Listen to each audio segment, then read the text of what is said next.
Buenas tardes. Muchas gracias por acompañarnos el día de hoy. Bueno, hoy nuestra sesión va a tratar acerca de la obesidad en la mujer, el diagnóstico y acciones y las distinciones en la paciente ginecológica. El, el ponente el día de hoy es el doctor Alfredo López Ponce.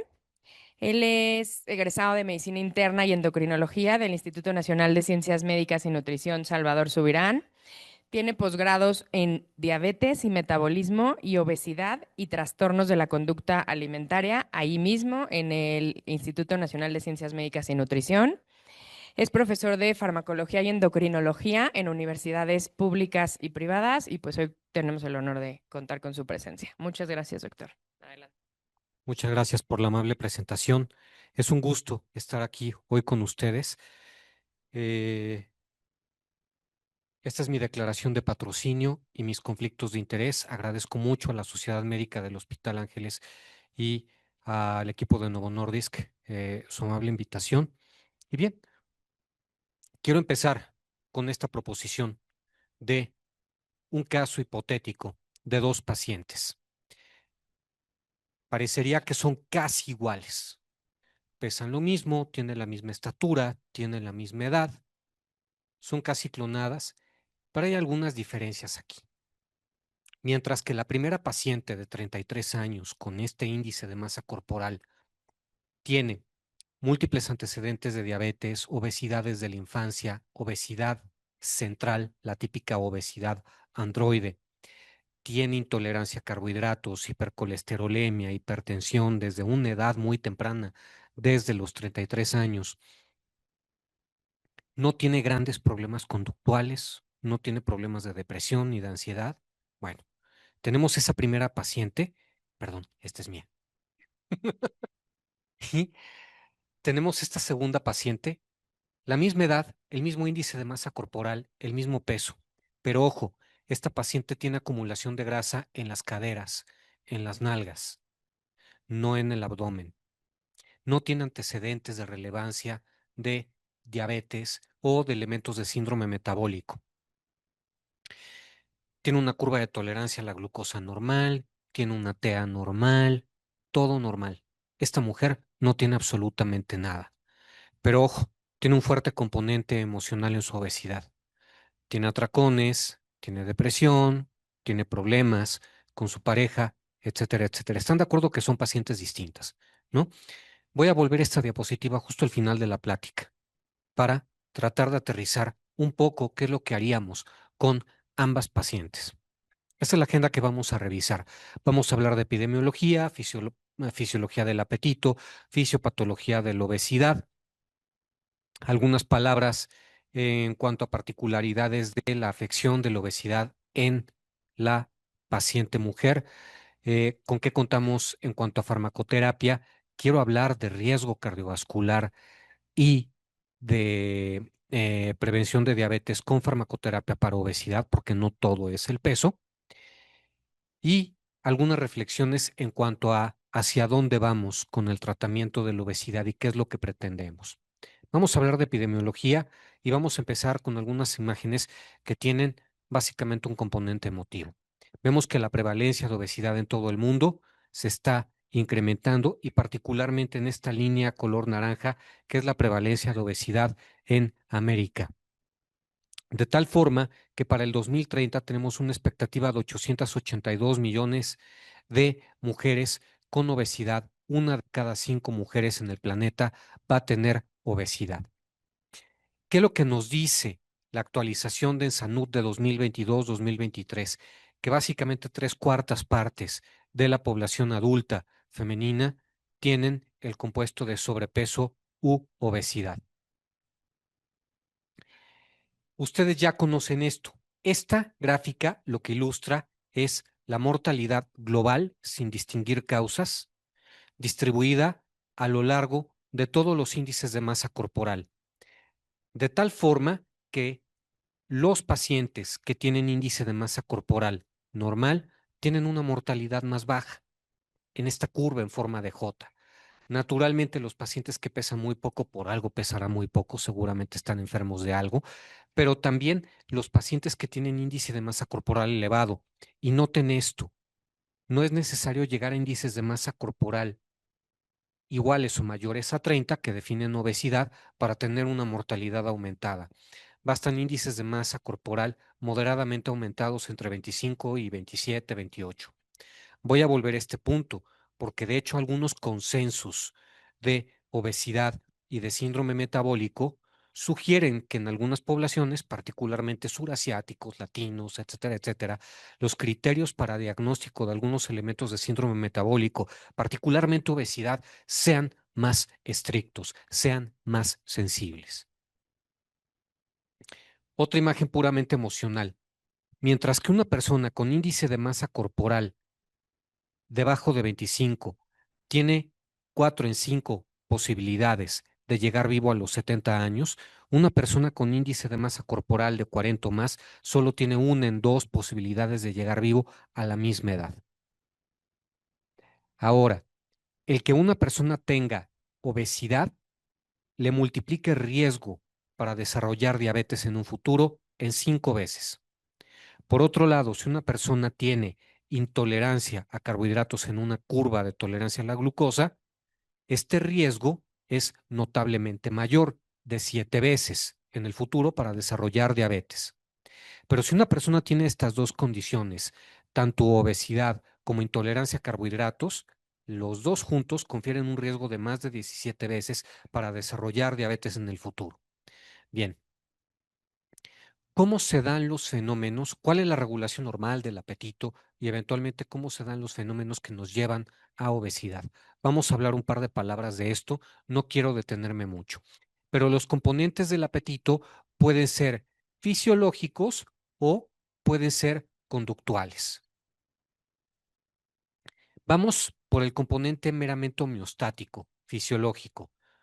El apetito básicamente es un ciclo de tres fenómenos. Primero, tenemos hambre, ese craving, esa ansiedad para búsqueda de alimentos, que seguramente la confiere un poco el ambiente hormonal preprandial de las hormonas contrarreguladoras, fundamentalmente catecolaminas, glucagón, el ponernos malitos de nuestros nervios, ¿sí? Cuando ya tenemos hambre.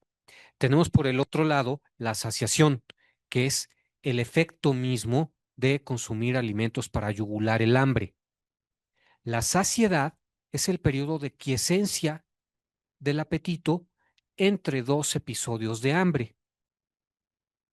Ahora, el componente meramente emocional del apetito, como les decía aquí, básicamente consiste en fenómenos de recompensa, de querencias, de recuerdos, de satisfacción. Vamos a seguir con el asunto homeostático. Básicamente lo que tenemos es un montón de tejidos que producen muchas hormonas y estas hormonas se van a comunicar con el cerebro para favorecer o reprimir la búsqueda de alimentos. En el caso de tejido adiposo tenemos a las adiponectinas, que en los extremos de producción son patológicas, pero generalmente en un extremo, en un centro fisiológico de producción de adiponectinas, tenemos claramente una represión del apetito. La leptina también tiene este efecto. La leptina es un marcador de adiposidad, fundamentalmente. Y normalmente en circunstancias fisiológicas, la leptina causaría represión de búsqueda de alimentos. ¿Sí? Naturalmente puede haber una falla en estas señales. De hecho, es la gran teoría de la obesidad que empezó a desarrollarse o a indagarse o a rascarse por ahí de los 90. Bueno, tenemos también al páncreas. Típicamente la insulina es una señal anorexigénica del postprandio, cuando ya estamos entrando a la saciación. Por otro lado, en la tripa, aunque no lo crean, las tripas también producen hormonas para todo. Para los endocrinólogos todo es tejido endocrino, potencial o realmente. Bueno, en el ilion y en el colon se produce la gran estrella de la plática, que es el glucagon-like peptide o péptido semejante al glucagón tipo 1, que es la hormona anorexigénica en el hipotálamo, y tenemos a su contraparte, la grelina. La grelina es una hormona gástrica típicamente orexigénica que favorece apetito. Ahora, ¿Qué es lo que pasa? ¿Cómo se integra esto en el hipotálamo? Básicamente, bajo el influjo de estas hormonas se producen neuropéptidos orexigénicos, como el péptido relacionado a la proteína de agouti o el neuropéptido Y. Son los villanos, son los neuropéptidos que favorecen la búsqueda de alimentos y aumentan el apetito. Y por otro lado, típicamente el GLP-1 favorece la producción, reprime la producción de estos neuropéptidos orexigénicos y favorece la producción de neuropéptidos anorexigénicos o señales hipotalámicas de saciedad, como son el transcripto regulado por cocaína y anfetaminas, o CART por sus siglas en inglés, y esta hormona hipotalámica que ustedes conocen, lo propio melanocortina, que se digiere en ACTH, hormona estimulante de los melanocitos, etcétera, etcétera. Estas son los neuropéptidos típicamente anorexigénicos.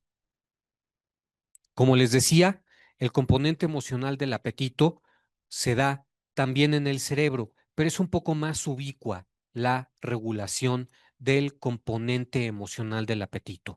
De tal forma que el componente meramente volitivo se da en la corteza prefrontal, la atención puesta en lo que comemos se da en otros sitios de la corteza, la homeostasis del apetito se da, como les mencionaba, en el hipotálamo, y el asunto emocional, romántico, querendón del apetito se da en la amígdala, en el hipocampo y en el tegmento. Resumiendo, ojalá todo fuera tan fácil como, sí, si voy a tratar la obesidad, pues tengo que comer menos y moverme más. No es tan sencillo, evidentemente. ¿Por qué? Porque tenemos una multitud de tejidos endocrinos que se comunican con el cerebro para integrar señales del apetito. Esto también puede estar influido por factores genéticos. Los indios Pima en el norte del país, en el centro y norte del país, son un ejemplo elocuente de una población con mayor agregación de elementos de síndrome metabólico, y también algunos medicamentos pueden ocasionar mayor apetito, disregulación del apetito, hiperglucemia, hipertensión, etcétera, etcétera, típicamente los antipsicóticos. Todo esto en un ambiente hedónico y sedentario.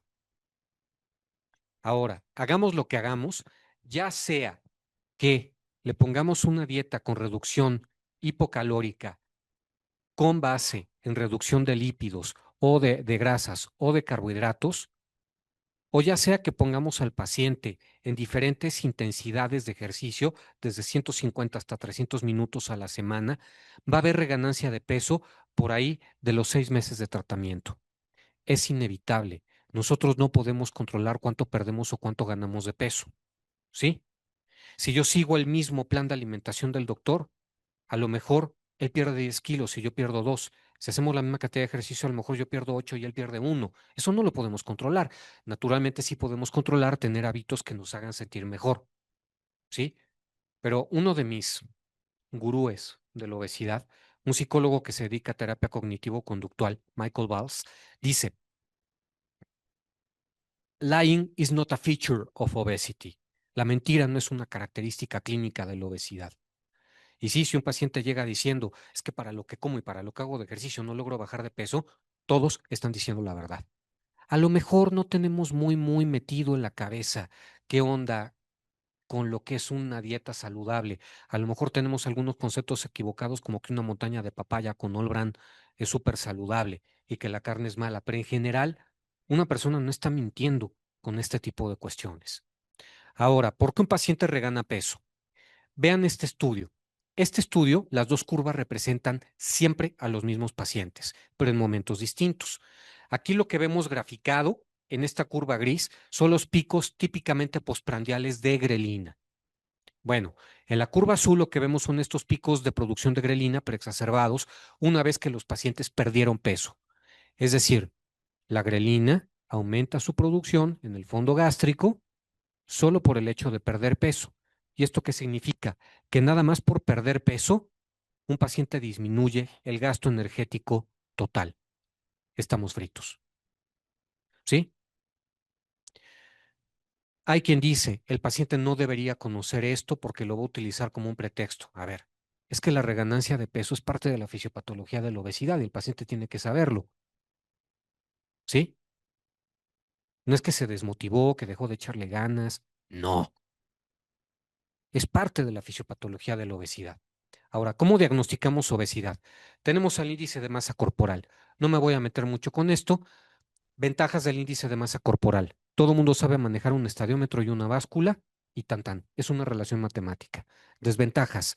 No diseca, no distingue entre masa magra y masa grasa. ¿Sí? De tal forma que podemos tener una persona con un hábito muy atlético, con muchísima masa muscular y por eso un índice de masa corporal elevado. ¿Sí? Pero es muy fácil de hacer. Siguiente herramienta, la circunferencia de cintura. Problemas con la circunferencia de cintura. Quien sea que haga somatometría, cuando medimos una circunferencia de cintura, cada quien pone la cinta métrica donde puede y donde quiere. ¿Sí? Por abajito, por encima del ombligo, un poco más para allá. ¿Sí? Idealmente deberían de tomarse 3 mediciones y sacarse un promedio de estas.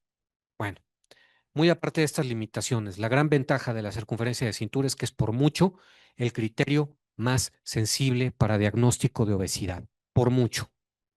Ojo, estos criterios que ven anotados aquí no son los criterios adaptados para población latina. Para población latina se sugiere una circunferencia de cintura que supere un umbral de 90 centímetros en varones y de 80 centímetros en mujeres para obesidad. Y por mucho es el criterio más sensible. Tenemos el índice cintura-cadera. ¿Recuerdan los ejemplos que mencionábamos de nuestras pacientes hipotéticas al principio? Bueno, es una relación matemática también. Tiene sus ventajas. Una obesidad típicamente androide está asociada a mayor agregación de elementos de síndrome metabólico y mayor mortalidad cardiovascular que una obesidad ginecoide acumulada en las caderas y en las nalgas. ¿Sí? Tenemos naturalmente también otras herramientas como dexabsorciometría, ¿verdad? Dexabsorciometría. Ya, lo dije bien.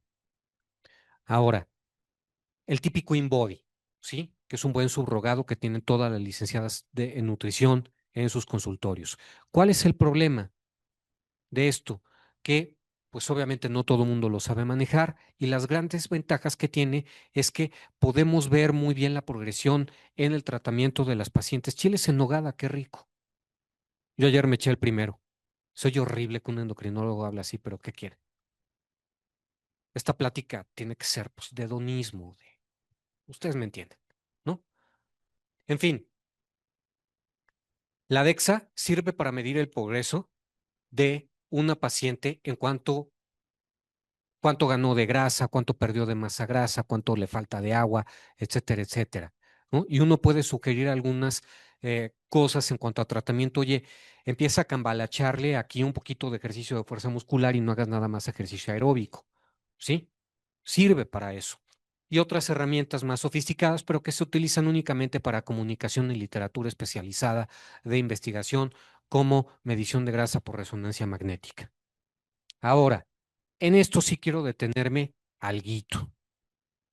La obesidad está asociada a múltiples comorbilidades. Lo primero es lo que buscamos típicamente los médicos: diabetes, hipertensión, dislipidemia, opsomenorrea, síndrome de hiperestimulación androgénica y anovulación crónica, ovario poliquístico para los cuates, ¿sí? Gota, enfermedad esteatóxica metabólica del hígado, infertilidad, algunos cánceres, el cáncer de endometrio es el ejemplo más elocuente y el más famoso para ustedes, cáncer de mama en mujeres posmenopáusicas, etcétera. Tenemos complicaciones mecánicas y aquí básicamente son cosas em, ventilatorias como apnea obstructiva del sueño, pero sobre todo cosas osteomusculares. ¿Sí? Es la segunda esfera en donde la obesidad puede afectar a un individuo. Y por último, está el aspecto psicoemocional, que básicamente es depresión, ansiedad y trastornos de conducta alimentaria. Todos estos fenómenos psicosociales que tienen una relación muy íntima bidireccional con la ganancia o la pérdida de peso. De tal forma que el instrumento más utilizado para evaluar estas comorbilidades en un paciente con obesidad es la escala de Edmonton. Nosotros le damos un puntaje o ubicamos al paciente en cualquiera de estas tres esferas y cualquiera de las tres, la mecánica, la psicosocial o la biológica, que obtenga el puntaje más alto, ahí está nuestro paciente en la escala de Edmonton. De tal forma que en el estadio cero no hay manifestaciones clínicas de la obesidad. Quisiera subrayar, aún no hay manifestaciones clínicas de la obesidad. No hay tal cosa como un paciente obeso metabólicamente sano. Eso es una mentira. Es un paciente obeso con aún, entre paréntesis, sin complicaciones de la obesidad. En el estadio 1 vemos manifestaciones preclínicas de, por ejemplo, diabetes, alteración de glucemia en ayuno, intolerancia a carbohidratos o pacientes con cifras limítrofes de presión arterial o en complicaciones mecánicas, no sé, le molesta un poco abrocharse las agujetas, subir escaleras o el paciente tiene un leve malestar emocional respecto a su propio peso. En el estadio 2 ya tenemos el diagnóstico de alguna de estas condiciones o esta condición está siendo tratada. Diabetes, hipertensión, depresión, osteoartritis, etcétera, etcétera. En el estadio 3 ya tenemos datos de daño órgano blanco por cualquiera de estas complicaciones. Es decir, el paciente ya tuvo un desprendimiento de retina por diabetes, o ya tuvo un desenlace cardiovascular, o ya necesita un recambio total de rodilla con una prótesis, o tiene una depresión grave. ¿Sí? Y en el estadio 4 tenemos las manifestaciones más graves de la obesidad. Quizá el nombre suena un poco cruel, pero es la llamada obesidad terminal. Es aquí donde encontramos a pacientes con falla cardíaca grave, que tienen un coro pulmonar grave con necesidad de ventilación u oxígeno suplementario las 24 horas del día. O tienen un paciente que ya está postrado crónicamente en cama porque no se puede mover. O un paciente con depresión grave con 2 intentos previos de suicidio.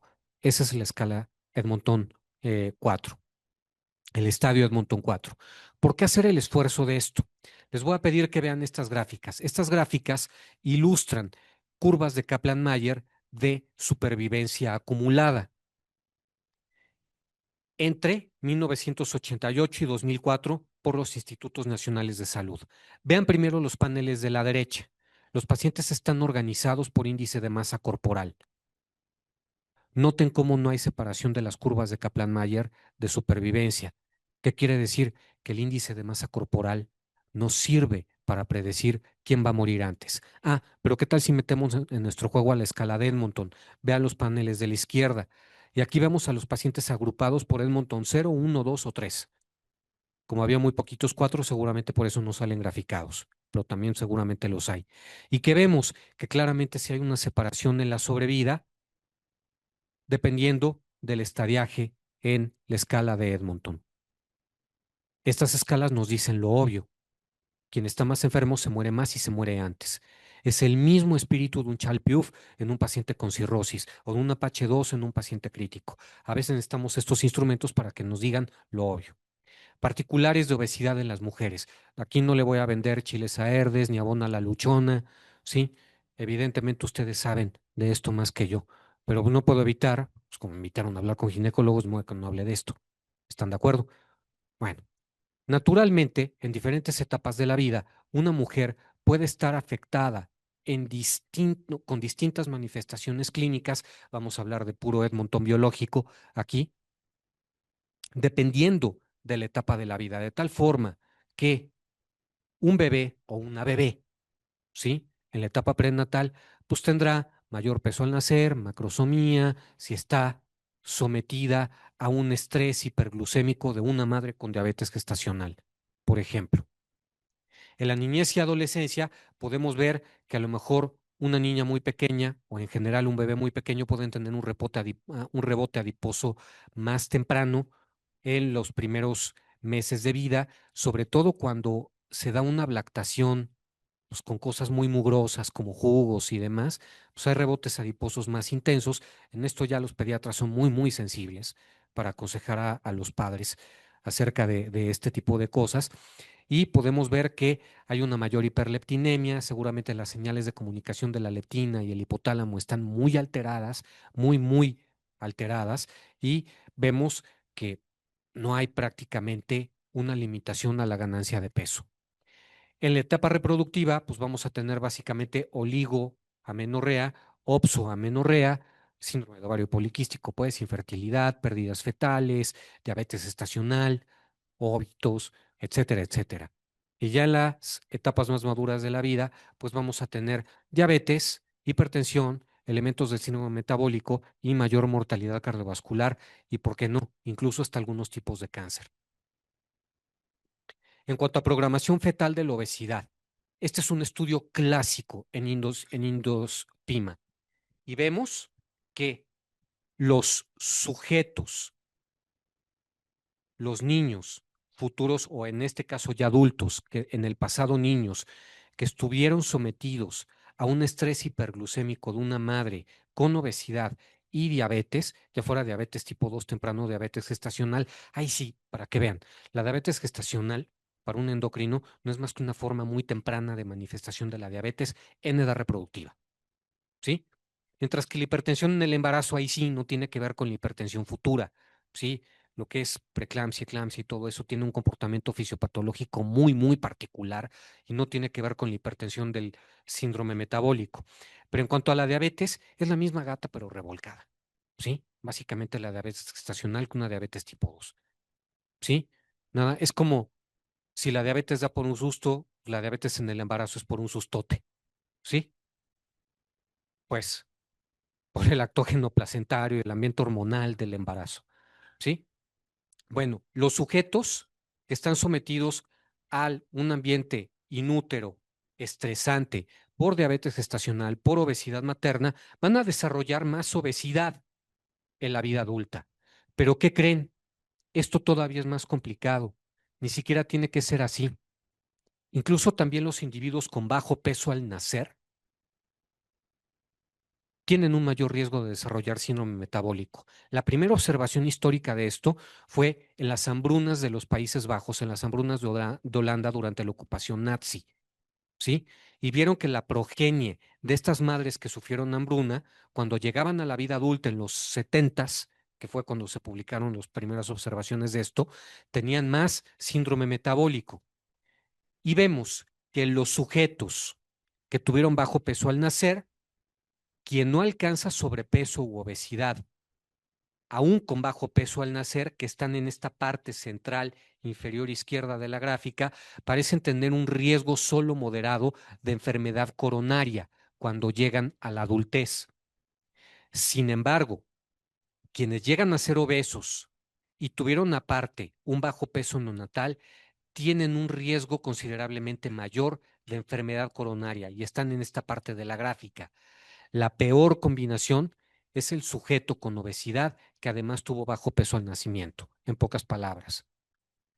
No quisiera sonar muy pesimista aquí, quisiera dejar también un mensaje esperanzador, y es que el sujeto que tuvo bajo peso al nacer, si se mantiene con hábitos saludables, muy probablemente logre conjurar este riesgo también. Oh, caramba. Ahora, ¿cuáles son las diferencias, aparte de las diferencias somatométricas entre hombres y mujeres en cuanto a la obesidad? Bueno, hay una cosa, que en la obesidad típicamente androide, los ácidos grasos libres de la digestión de triglicéridos por hormonas contrarreguladoras, los ácidos grasos libres son muy malditos. Prácticamente es una metida de pata, ¿sí? Una metida de pie a la célula beta. Se internalizan e interfieren con la captación de glucosa de la célula beta y eso, ultimada madremente, perdón por mi exquisito francés, acaba resultando en una menor producción de insulina por parte de la célula beta. Bueno, estos ácidos grasos libres pueden mantenerse muy activos y permanentemente circulantes y haciendo daño si se asimilan en la grasa parda, en la grasa visceral. Esto le sucede más a los hombres. En las mujeres, estos ácidos grasos libres tienden a reintegrarse a la síntesis de triglicéridos y acumularse en las piernas, en la cadera. ¿Sí? Ahora, en cuanto al ambiente hormonal típico de la mujer, los estrógenos, y aquí vamos a intuir yo un poco de hacia dónde voy en la posmenopausia, pero los estrógenos son típicamente señales anorexigénicas en la mujer. El estradiol, no tanto la estrona, pero sí el estradiol es una señal típicamente reprime la producción de neuropéptido Y en el hipotálamo. Pero la progesterona y los andrógenos son señales orexigénicas. ¿sí? Por eso también los hombres somos típicamente más tragones.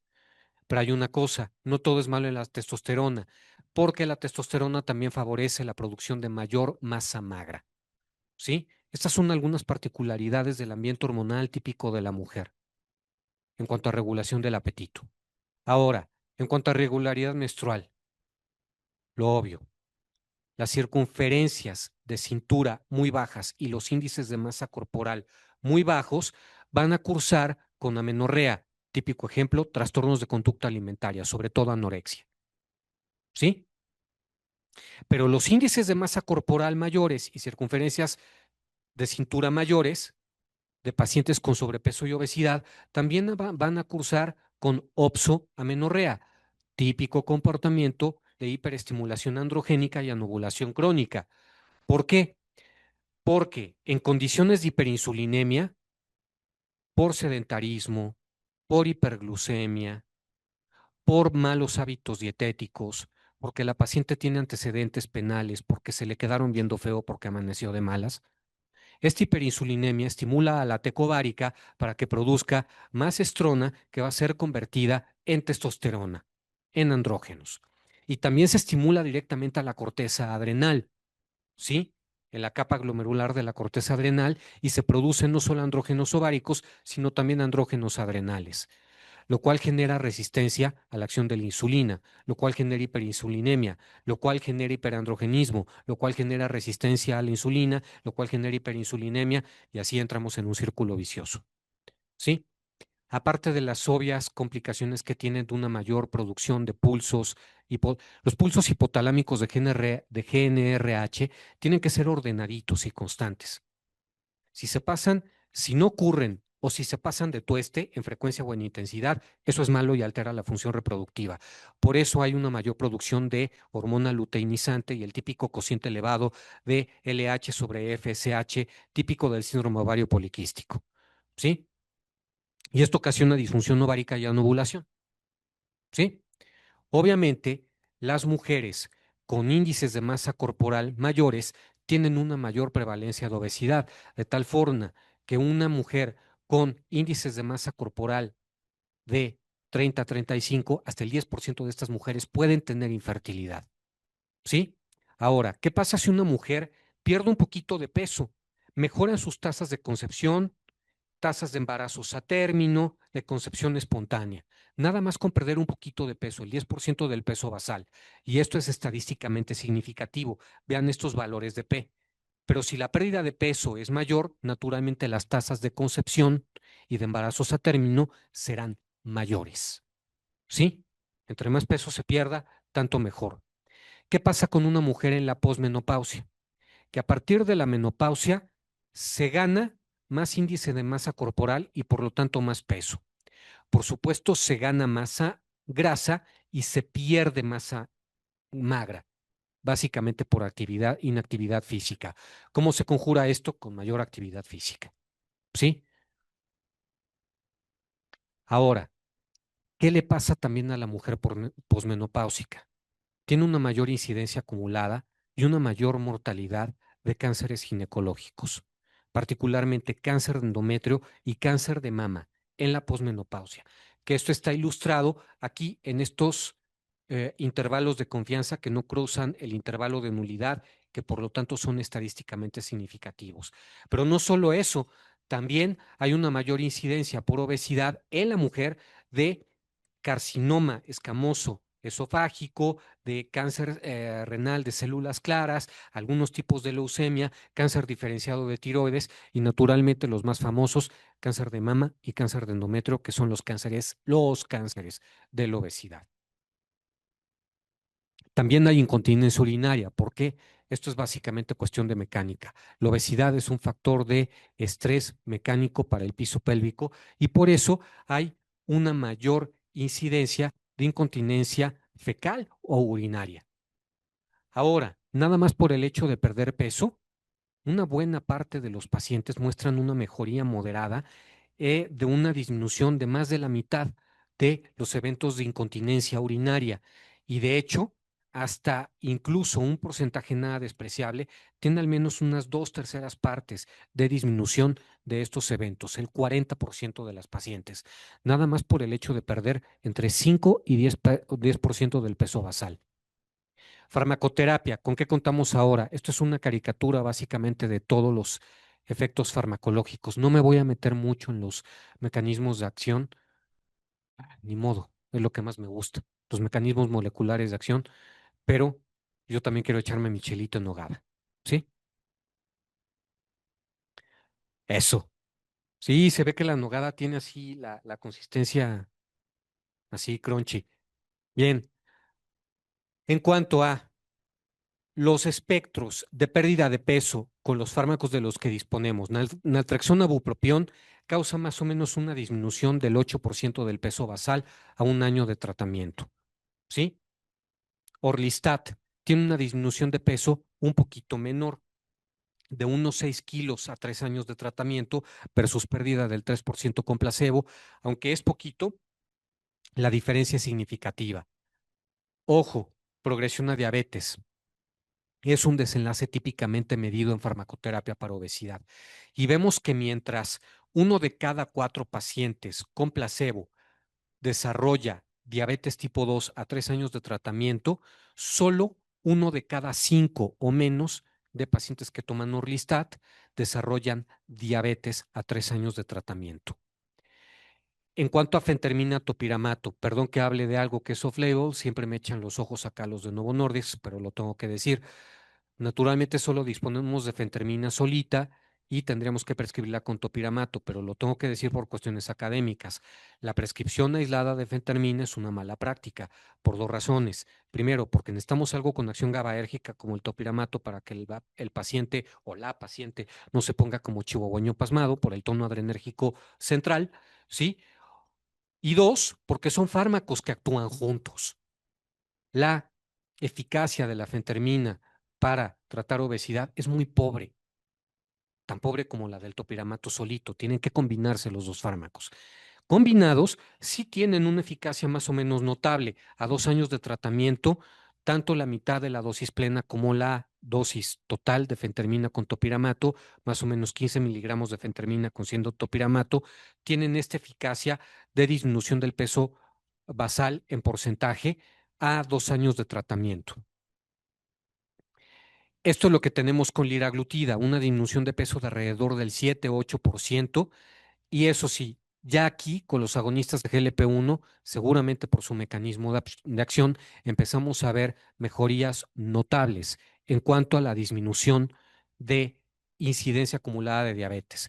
Uno de cada 2 pacientes con placebo a 2 años, 3 años de tratamiento eh, desarrollan diabetes, pero solo uno de cada 4 desarrollarán diabetes si consumen liraglutida. De tal forma que hasta hace poco el fármaco más potente que teníamos en cuanto a disminución de incidencia de diabetes era liraglutida, hasta que empiezan a surgir otros fármacos tipo semaglutida o tirzepatida. La semaglutida es un agonista con una alta homología con el GLP-1 endógeno, de tal forma que tenemos un perfil farmacocinético mucho más estable en azul claro que el de la liraglutida. En azul claro, perdón, azul oscuro es semaglutida, con una cinética mucho más estable que la de liraglutida en azul claro. Para que me entiendan, la vida media de la semaglutida, que llega a ser de unos 5 a 8 días y con una acción de hasta 3 semanas, tiene más o menos una cinética como la de la levotiroxina, así de estable es. Para que disminuya la mitad de la concentración del fármaco en sangre, yo tengo que suspenderlo abruptamente y esperar aproximadamente 2 semanas, al menos 2 semanas, quizás hasta 4, para encontrar una disminución de la mitad del fármaco en sangre. Eso es una cinética muy estable. Ahora, los efectos son multifactoriales. De los efectos en el cerebro prácticamente hemos hablado toda la plática. No me voy a detener ahí. Efectos en estómago, ralentizan el vaciamiento gástrico, lo cual explica un poco los efectos secundarios de náusea de esta familia de fármacos. eh, quiero ser muy claro en esto, los efectos secundarios no empatan con la eficacia de estos fármacos. Hay de todo en esta viña del Señor. Hay quien se voltea como calcetín por la náusea y no tiene mucha efectividad en cuanto a disminución de peso, y hay quien se lo inyecta sin mayor pena ni gloria y se fuman 15 kilos nomás con oler el medicamento. ¿Sí? Pero estos son los efectos, seguramente esto explica mucho de los efectos gastrointestinales típicos de esta familia. Ahora, en el páncreas, estos medicamentos son secretagogos moderados de la producción de insulina, pero no solo eso, disminuye la hiperglucagonemia postprandial. Y esto los hace fármacos muy atractivos desde hace varios años para el tratamiento de diabetes, porque este mecanismo de acción es único. Y en cuanto a corazón, disminuyen el consumo miocárdico de oxígeno, aumentan un poquito la frecuencia cardíaca, pero esta taquicardia relativa con agonistas de GLP-1 no depende de la entrada masiva de calcio, afortunadamente, por lo cual esto no es una condición arritmogénica. De hecho, los agonistas de GLP-1 típicamente en diabéticos han demostrado disminución de riesgo cardiovascular.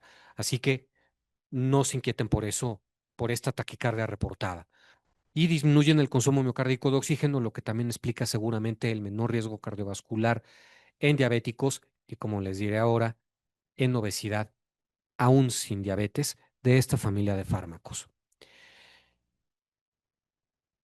Ahora, semaglutida es capaz de disminuir los antojos por alimentos, causar con escalas validadas y cuestionarios validados, aumentar cierta actitud optimista respecto al consumo de alimentos y por lo tanto disminuir el antojo tanto de sabores dulces como de sabores salados en los pacientes. Por lo tanto, disminuye el hambre. Vean estos intervalos de confianza que no cruzan el intervalo de nulidad, son estadísticamente significativos, aumentan la saciación, aumentan la saciedad y disminuyen la prospección del consumo de alimentos. ¿En qué resulta esto? Que un paciente acaba consumiendo una tercera parte menos de kilocalorías al día, con el uso de semaglutida a 2.4 miligramos a la semana. Ahora, el gran estudio de semaglutida 2.4 miligramos por vía subcutánea a la semana es el STEP 1. Y lo que vemos aquí es una disminución del más o menos el 17% del peso basal. No habíamos obtenido antes de estos fármacos, particularmente antes de SEMA y de TIRSE, no habíamos obtenido estas disminuciones de peso. No se obtenían con otros fármacos. ¿Sí? Y esto va a tener, obviamente, consecuencias clínicas. De hecho, de eso voy a hablar, ¿sí? Como mensajes finales. Ahora, en mujeres y en hombres parece haber diferencias. Una, la ganancia de peso parece ser un poquito mayor en mujeres, 16% del peso basal a un año de semaglutida, 2.4 miligramos a la semana, versus 11.6% de disminución del peso basal en varones. La diferencia es estadísticamente significativa. Disminuye la masa grasa, también disminuye la masa magra. De nuevo, para conjurar esto, es muy importante insistir en la importancia de la realización de ejercicio, no solo aeróbico, sino también de fuerza muscular. Y no hay diferencias en la incidencia acumulada del peso. Y de nuevo, a un año de tratamiento con semaglutida 2.4 miligramos, la incidencia de peso de diabetes tipo 2 es como del 5.7% versus el 20% con placebo. Estas incidencias acumuladas de diabetes, esta prevención de diabetes tipo 2, no la veíamos con otros fármacos.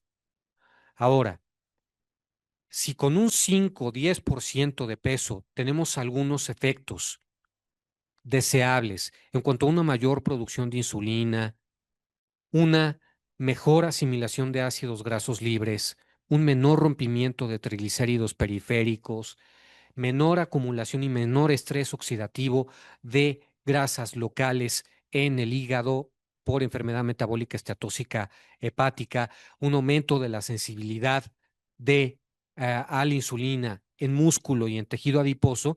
La verdad es que estos efectos son mucho más notables hasta que alcanzamos pérdidas de peso mayores al 15%. ¿Y esto qué significa en la clínica? Ya sabíamos que pérdidas de peso moderadas del 5 al 10% ya tenían cierto efecto en la prevención de diabetes tipo 2.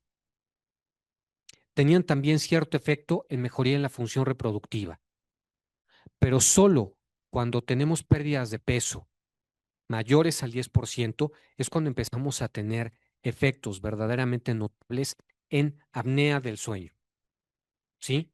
Y no solo en el número total de índice de apnea-hipopnea, sino que también el paciente mejora la categoría del síndrome de apnea-hipopnea del sueño, pero solo con pérdidas de peso mayores al 10%. Y ya con pérdidas de peso mayores al 15%, tenemos mejoría en riesgo cardiovascular, voy a hablar de esto en los siguientes minutos, y por ejemplo, una, un gran efecto en cuanto a desenlaces, tanto bioquímicos como de fibrosis, en enfermedad metabólica esteatóxica del hígado. Prácticamente no había con qué tratar esto último. Es como si a los endocrinólogos nos hubieran cumplido todos nuestros deseos a Santa Claus con estos medicamentos. Voy a hablar de Select. Select consiste en el reclutamiento de pacientes con obesidad, sin diabetes, pero con muy alto riesgo cardiovascular. Se seleccionaron pacientes con infartos al miocardio previos, con accidentes vasculares cerebrales isquémicos previos, con enfermedad arterial periférica ya diagnosticada y sin diabetes. ¿Por qué reclutar estos pacientes? Porque ya sabemos el beneficio de los agonistas de GLP-1 en diabéticos, pero la gran deuda que teníamos era el efecto en la prevención cardiovascular de sujetos con obesidad sin diabetes. Este estudio pone la apuesta muy alta. Individuos con obesidad, sin diabetes y con muy alto riesgo cardiovascular por los antecedentes con los que son reclutados. Y se evalúa en esta curva de Kaplan-Meier la incidencia acumulada del compuesto de estos tres desenlaces. Nuevo infarto, no fatal, al miocardio, quiero decir. Nuevo accidente vascular cerebral isquémico no fatal o muerte cardiovascular, el compuesto de esos tres desenlaces. Y vemos que antes del año de seguimiento, más o menos al año de seguimiento, tenemos una reducción del 20% en este triple compuesto, en este desenlace compuesto de estos tres eventos. Ya, tenemos lo que necesitábamos, la demostración del beneficio cardiovascular en sujetos con obesidad, sin diabetes y además con altísimo riesgo cardiovascular. Pero observen esto. La separación de las curvas de Kaplan-Meier empieza prácticamente desde los 6 meses de tratamiento.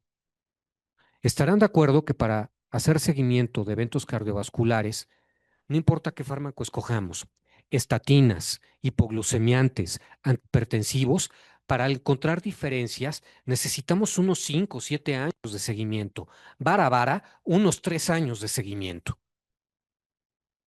Y observen esto. La separación estadísticamente significativa de las curvas de Kaplan-Meier se da desde los 6 meses. La significancia estadística, de hecho, se alcanzó al día 82 de seguimiento. Dosis plena contra placebo, a partir de ahí al día 82. A mí me parece, si quieren, las preguntas las podemos dejar al final, me parece un eh, hallazgo muy esperanzador y muy intrigante. ¿Sí? Esto no lo habíamos visto prácticamente con ninguna intervención. Ojo, algo que también me parece intrigante es que sí hay una diferencia en cuanto a mujeres y hombres. Los hombres muestran este beneficio prácticamente desde los 6 meses, pero las mujeres necesitan un tratamiento sostenido a 3 años para que alcancen significancia estadística. Por alguna razón, las mujeres necesitan tratamiento sostenido para alcanzar significancia estadística cuando ya se hace un análisis post-hoc de esto. En cuanto a limitaciones y retos, ¿qué es lo que pretendemos con el tratamiento de obesidad y con los cambios de hábitos? Pues básicamente tratar de yugular, tratar de lidiar con el estrés, con la deprivación de sueño, con la poca masa magra, con la mayor ganancia de masa grasa, con ciclos circadianos muy, muy alterados, con el efecto de medicamentos que causen aumento de peso, como paroxetina, como excepción entre los antidepresivos o los antipsicóticos como lanzapina, etcétera, etcétera. Eso es lo que pretendemos con los cambios en hábitos. Más ejercicio, más horas de sueño, menor estrés, ambientes más amables, que el paciente busque tiempo y espacio para tener hábitos más saludables. Esto es más potente si utilizamos fármacos, naturalmente, y tienen un efecto más potente para contener todos estos factores fisiopatológicos de la enfermedad. Y naturalmente, esto es mucho más notable con las cirugías bariátricas.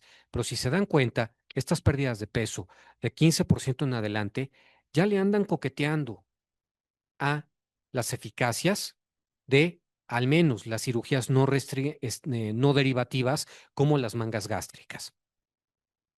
Ahora, esto es una revisión ah, conceptualmente muy, muy, muy útil para todos, que apareció en The Lancet en 2022. Básicamente tenemos que ir río arriba, no irnos con la corriente, sino tratar de captar pacientes para su tratamiento efectivo desde etapas muy tempranas, incluso desde antes de que desarrollen o acumulen elementos de síndrome metabólico. ¿Por qué? Si no, después prácticamente los vamos a alcanzar cuando ya tengan diabetes, cuando ya tengan no solo resistencia a la insulina, sino una insulinopenia profunda, cuando tengan complicaciones de diabetes como amputación de extremidades o desenlaces cardiovasculares o qué sé yo. Al paciente lo tenemos que captar adelante, si no solo vamos a tratar complicaciones después. Naturalmente, hay medicamentos horribles como anfepramona, macindol y esta cosa horrible que se llamaba Redotex, ya lo puedo decir por su nombre, ¿sí? Eh, Estas cosas espantosas que, una, no tenían estudios de eficacia, nada, absolutamente, de disminución de incidencia acumulada de diabetes, mucho menos estudios de eficacia en cuanto a reducción de peso. Ya saben, pérdida de peso de al menos del 5% a 3 meses de dosis plena, que es lo que típicamente se evalúa en farmacoterapia en obesidad, y mucho menos estudios de seguridad. Y lo que veíamos era un montón de pacientes con taquiarritmias por estar tomando esta cosa horrible que hasta T3 tenía. En cuanto a conclusiones, tenemos a nuestras pacientes. La primera de ellas, que no tiene muchas cosas emocionales, pero tiene una obesidad típicamente androide y ya empieza a tener prediabetes, hipertensión, etcétera, etcétera. La segunda paciente, que tiene una obesidad típicamente ginecoide, no tiene prácticamente cosas biológicas, pero tiene una depresión profunda y tiene atracones. ¿La tratarían igual? Por supuesto, que no se trata con lo mismo. A la primera paciente se nos queman las manos por darle metformina por la prediabetes y naturalmente agonistas de GLP-1 y también antihipertensivos, porque los necesita, ya tiene hipertensión. La segunda paciente, pues sí, también puede utilizar semaglutida o liraglutida, farmacoterapia por obesidad, pero lo principal para la segunda paciente es psicoterapia, antidepresivos y terapia ocupacional. Son dos pacientes distintas, ¿sí? Ahora, para esto, tenemos que utilizar mañas de terapia cognitivo-conductual que nosotros, sin ser psicólogos o psiquiatras, le hemos aprendido a los psicólogos y a los psiquiatras, ¿sí? Por ejemplo, el definir metas SMART por sus siglas en inglés, metas que sean específicas. Voy a hacer más ejercicio. Medibles, pues voy a empezar con unos 5 o 7 minutos de caminata vigorosa. ¿Qué tan vigorosa? Como si me fueran siguiendo en Ecatepec a la medianoche. ¿Sí? Muy vigorosas. ¿Sí? Es que, doctor, eso prácticamente es trote, exacto, pero empieza con 5 minutos diarios, no empieces con media hora diaria, te vas a frustrar si no lo logras, ¿sí? Empieza con 5 minutos, que sea alcanzable, ¿sí? Eso sí, que sea diario o 5 días a la semana y eventualmente que llegues a unos 150 minutos, 200 minutos acumulados en la semana. Relevante, ¿por qué? Para sentirme mejor, para sentir que me muevo mejor, ¿sí? Y temporalidad de aquí para el real. ¿De acuerdo? La obesidad es una enfermedad crónica, es una enfermedad recurrente, es una enfermedad que recidiva. Si recidiva, se tiene que tratar crónicamente. Es como la hipertensión. Si dejamos un antihipertensivo, sube la presión arterial, ¿sí? Lo mismo es con la obesidad. El tratamiento para obesidad con fármacos debería ser por tiempo indefinido. ¿De acuerdo? Una pérdida de peso moderada de 5 a 10% tiene buenos efectos, pero más allá del 15% ya empezamos a ver incluso disminución de eventos cardiovasculares, como en el caso de semaglutida 2,4 miligramos a la semana. Semaglutida tiene más o menos un éxito de 60% a 75% de los pacientes que alcanzan este umbral de pérdida de peso de más allá del 15%. Y una tercera parte de ellos alcanzan pérdidas de peso iguales o superiores al 20%. Por supuesto que esto explica el beneficio cardiovascular y de hecho semaglutida es la primera droga que lo reporta. ¿Sí? ¿Qué le vamos a ofrecer al paciente para que también alcance esto? Metas específicas, medibles, alcanzables, relevantes y con una temporalidad, con mañas, en pocas palabras, de terapia cognitivo-conductual. Ahora, el paciente tiene que saber que va a tener una meseta de pérdida de peso y que puede tener reganancia de peso, ¿sí? Y que esto es parte de la fisiopatología de la obesidad. ¿Qué le tenemos que ofrecer? Pues no sé, da un volantazo en el ejercicio que estás haciendo y ahora métele más fuerza muscular, ¿sí? O consume más proteína con pastura verde, qué sé yo. Es decir, que si el paciente necesita fisioterapia para rehabilitarse un esguince de tobillo, adelante. Si necesita psicoterapia o psicofármacos para tratar depresión, adelante. Si necesita mejores hábitos, adelante. Todo lo que el paciente necesite para que pueda perder y mantener esa pérdida de peso. Con esto acabo mi presentación. Les agradezco infinitamente su paciencia y su atención. Y si tienen alguna pregunta, estoy abierto a sus comentarios. Gracias.